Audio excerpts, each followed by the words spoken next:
Democrats की तरफ से न्यूयॉर्क के मेयर पद का जो उम्मीदवार है ज़ोहरान ममदानी, उसका भारत विरोधी एजेंडा, पीएम मोदी को बदनाम करने का प्रोपेगेंडा खत्म ही नहीं हो रहा है। आखिर वो किस लिए इस तरह के प्रोपेगेंडे में उलझा हुआ है? क्या उसको लगता है कि पीएम मोदी के खिलाफ जहर उगल उगल कर वो चुनाव जीत जाएगा?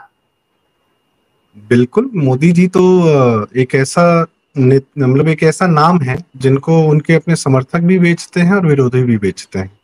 आप देखते होंगे कि जो जितने बहुत सारे यूट्यूबर्स हैं या आपके क्या कहते हैं जर्नलिस्ट्स हैं जो एंटी हैं, उनको जब व्यूज लेना होता है तो एंटी मोदी बातें करते हैं। राहुल गांधी भी जो घटियापन जैसे शब्द जिस तरीके के इस्तेमाल करता है, वो किस लिए करता है? वो अपने मुसलमान वोट बैंक को कैटर करने के लिए करता है।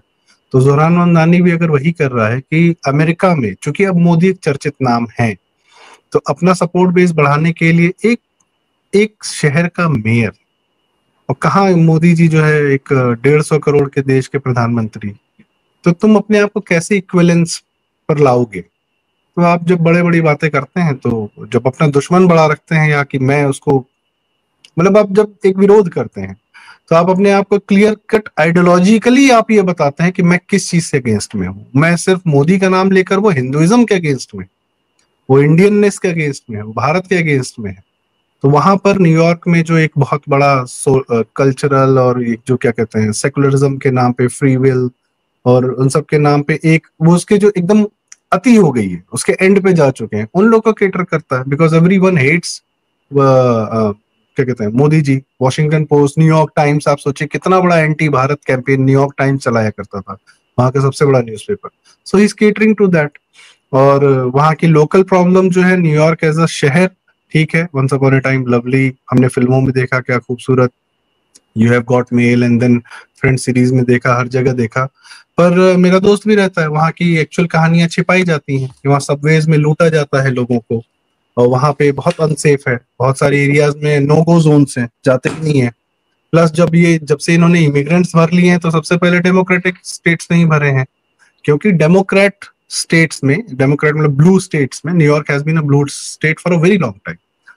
अमेरिका में तो डेमोक्रेसी के नाम पे एक फार्स है ना, कुछ रेड स्टेट हैं, कुछ ब्लू स्टेट हैं, कुछ स्विंग स्टेट्स हैं। तो भाई एक ही जगह पे 50 साल से एक ही पॉलिटिकल थॉट अगर रूल कर रहा है, तो वो डेमोक्रेटिक कैसे? लेकिन नहीं, डेमोक्रेसी है। अब हमारे यहाँ तो गली गली मोहल्ले मोहल्ले में अलग अलग विचार के लोग हैं, अलग अलग पार्टियां, कभी छोटी पार्टियां, कोई खैर। अपनी हमारी डेमोक्रेसी की इनसे कोई तुलना ही नहीं है। We are way far more democratic than. अच्छा है ये भाई साहब मुसलमान, तो वो दिखता है जब ये आते हैं पॉलिटिक्स में। इस्लाम जब पॉलिटिक्स में आता है, तो वह पूरी तरह अपना कंट्रोलिंग पावर दिखाना चाहता है, और जैसा मैंने कहा आइडियोलॉजिकली ये अपने आप को बहुत डिफरेंट साबित करना चाह रहा है। ये आज एज अ मेयर, मेयर इसका जस्ट प्लैंक है। बन जाएगा मेयर तो कल को किसी दिन गवर्नर भी होना चाहेगा और किसी दिन प्रेसिडेंट भी होना चाहेगा, because he is young, plus backed by जो पेरेंट्स हैं। अब बताइए, दोनों पेरेंट्स इंडियन है, मतलब पैदाइशी जो है दोनों, बाप भी इंडियन है और बाप गुजराती मुस्लिम है, युगांडा में रहे, अफ्रीका में रहे ये लोग। और उसके बाद माता जी, सबको पता है मीरा नायर किस प्रकार की फिल्में बनाती रही हैं, और फिल्मों में किस प्रकार से अमेरिकन लेफ्टिस्ट ने कब्जा कर रखा है। और वहां पर अमेरिकन लेफ्टिस्ट की अगर आप आइडियोलॉजी को टो करते हैं, तभी आप फिल्म मेकर बन पाएंगे, अदरवाइज कोई चांस ही नहीं है। आई बिन मतलब हॉलीवुड पे तो थोड़ी सी जानकारी रखने का प्रयास करता हूं मैं, और कोई तरीका नहीं है। ट्रम्प का किस तरीके से इन लोग के बहुत सारे actors, Alec Baldwin, everybody made fun of him, ठीक है, they don't want Republicans at all. Hollywood पूरा डेमोक्रेट है, तो इसको बैक किया जा रहा है, मतलब माता जी की तरह से पूरा हॉलीवुड की बैकिंग मिल रही है इनको। अच्छा, शहर का क्या करेंगे उस पर कोई बातचीत नहीं है। झूठ बोल रहा है, लगातार बता रहा है कि मेरे पता नहीं चाची के साथ कुछ बुरा हो गया, यहाँ पर वहां हो गया, पता चला चाची कभी आई नहीं, अफ्रीका में ही रही वो वहां पर। तो इस तरीके के झूठ बोलने में माहिर है। राहुल गांधी भी झूठ बोलता है, केजरीवाल भी झूठ बोलता है, ये भी झूठ बोलता है।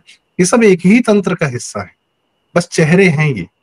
लेकिन एक के बाद एक न्यूयॉर्क शहर इस समय, उस शहर के बेटरमेंट के लिए, अभी एक रशियन चैनल था स्पुतनिक करके, उन्होंने टेलीग्राम पे उन्होंने वीडियो डाला कंपैरिजन करते हुए न्यूयॉर्क का मेट्रो और दिल्ली का metro, and it's a huge comparison. क्या हमको बोलते हैं कि हमारे यहाँ गंदगी है? अपने यहाँ देखो यार, इनके सबवे में जो क्या बुरा हाल कर रखा है। और कोई इन्होंने कभी इंफ्रास्ट्रक्चर में, न्यूयॉर्क डेमोक्रेट्स ने, देखिए भ्रष्टाचारी जहां होता है ना, तो एक बड़ी शानदार किताब है, यूएस की बड़ी फेमस किताब है, कैचर इन द राई, जेडी सैलिंगर जी ने 125 साल पहले लिखी थी। उसमें एक बड़ी शानदार लाइन थी कि जो लोग फिल्मों की, थिएटर की और इस किताबों की बातें करते हैं ना, ये पता करने में कि वो भी लोग गधे हैं या बेवकूफ हैं या दुष्ट हैं, ये पता करने में थोड़ा सा ज्यादा समय लग जाता है। Those are also phonies. ये पता करने में थोड़ा ज्यादा समय लगता है क्योंकि लोग फिल्मों की और इसकी बातें करते हैं। तो न्यूयॉर्क में तो यही सब चल ही रहा है, वो हर प्रकार के इंटेलेक्चुअलशिप की बातें करते हैं, लेकिन एक्चुअल में क्या है, खोखले लोग होते हैं। ठीक है, न्यूयॉर्क में इन्वेस्टमेंट करना है, उस शहर के रेलवेज में इन्वेस्टमेंट करना है, या सबवे में करना है, या किसी भी रूप में लॉ एंड ऑर्डर में करना है, मैम ये लोग वो हैं जो पुलिस की फंडिंग रोकते हैं। ये इस प्लैंक पे पॉलिटिक्स नहीं करते हैं कि पुलिस की फंडिंग रोक दो। संदीप जी, लेकिन आप ये सोचो कि चलिए ये भारत विरोधी बातें करता है, पीएम मोदी को 2002 के गुजरात दंगों के नाम पर बदनाम करता है, पर अब की बार तो ये गुरुद्वारे में गया था, वहां जाकर जहर उगल रहा था। तो क्या इसका कहीं गुरुपतवंत सिंह पन्नू, वो जो सिख फॉर जस्टिस वाला है, उसके साथ कोई सांठगांठ हो गई है, खालिस्तानियों के साथ सांठगांठ हो गई है? मैम खालिस्तानी तो पैदाइश ही है ना इस्लामिक तंत्र की, पाकिस्तान की। यूएस फंडेड 80s में कांग्रेसियों ने इनको बढ़ावा दिया यहाँ पर। 1978 में, everybody knows, I have a book here, this GBS Sidhu ji की the Khalistani conspiracy. Clear cut है कि कांग्रेसी संजय गांधी और ज्ञानी जैल सिंह जी के चेक से भिंडरावाले की पेमेंट्स होती थी और उसको प्रमोट किया जाता था। फिर हथियार कहाँ से आते थे? पाकिस्तान से आते थे। आईएसआई का पूरा बैकिंग था खालिस्तान पैदा करने में। और आईएसआई, पाकिस्तान को पैसा कहाँ से आता है? यूएस से। किस लिए भारत को परेशान करना है? सो यूएस, आज पन्नू कहाँ बैठा हुआ है यूएस में? तो जयशंकर जी ने बोल दिया कि भैया we know it's he is your agent, that is why he is not being touch. तो सीआईए का एजेंट है, उसका तो बचाव करने के लिए देखो कैसी कैसी थ्योरीज फ्लोट कर दी जाती है कि भारत का एजेंसियां जो है उसको मरवाना चाहती है। हाँ, तो ऑफ कोर्स, तो खालिस्तान एंड इस्लामिक तंत्र have always been this, hand in hand. ठीक है, and so we can say something more as well. हम लोग कुछ और भी कह सकते हैं, but let's not go there. Point is कि they are in bed together, always in bed together. तो ये अगर वहां जाता है, न्यूयॉर्क में अगर जाता है, सिखों से बात करता है, तो यहाँ तो मैं क्यों नहीं, खालिस्तानी आंदोलन में तो यहाँ मर्जा मोदी के नारे लग रहे थे, ये भी एंटी मोदी बात कर रहा है। तो अगर न्यूयॉर्क में सिख, मतलब जो खालिस्तानी पॉपुलेशन, मैं सिख नहीं कह रहा हूँ, खालिस्तानी पॉपुलेशन है, खालिस्तानी माइंडसेट की है, हूएवर इट इज, हिंदूज हैं, मुस्लिम्स हैं, क्रिश्चियंस हैं, even of course a lot of Christians are very against the Indians Bharat. They don't see हम लोग को बराबर में, हम लोग एज अ पावर, हम चुभते हैं उनकी आंखों में। तो उसका वो फायदा उठा रहे हैं। भारतीय सभ्यता, हिंदू सभ्यता चुभती है बहुत लोगों की आंखों में कि ये कैसे सर उठा रहे हैं, कि ये कैसे स्पेस प्रोग्राम कर रहे हैं। So Modi is a face of what he represents Bharat. तो भाई हम एंटी भारत है, तो वो एंटी भारत सेंटिमेंट वालों को केटर करने के लिए मोदी का नाम ले रहा है, मोदी जी के अगेंस्ट में बात कर रहा है। और गुरुद्वारे में जाकर क्यों नहीं करेगा?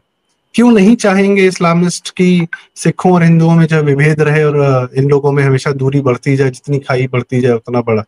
ये क्या नाम था इसका, सलमान खुर्शीद, इसने अपनी बुक में लिखा था कि जब 84 में दंगे हो रहे थे, बाय द वे आज 3 नवंबर है, आज ही के दिन 3 नवंबर 1984 में दिल्ली में सिखों का कांग्रेसियों द्वारा कत्लेआम शुरू हुआ था। और उसके बाद सलमान खुर्शीद ने लिखा था कि वी वेर हैप्पी कि 47 में जो हिंदू और सिख एक साथ होकर हमारे खिलाफ हो गए थे, आज इन दोनों में भी दरार हो गई। So he wrote it. So they always want कि भैया हिंदू जितना बढ़ता जाए उतना अच्छा है ना। सिख कौन है? हम ही तो हैं सिख, हमारे ही हैं सिख। वो जो गुरु हैं वो हमारे हैं भाई। गुरु गोविंद सिंह जी ने माता की कितनी अच्छी मतलब वो प्रार्थनाएं लिखी हैं, सब चीज लिखा हुआ है। तो अब क्या कहा जाए? तो आज भी वो विभेद पैदा हो रहा है, क्रिश्चियंस पैसा डालते जा रहे हैं, ईसाई बनाते जा रहे हैं, और सिखों को जो हिंदुइज्म से अलग करते जा रहे हैं। Who is the beneficiary? Islam, of course.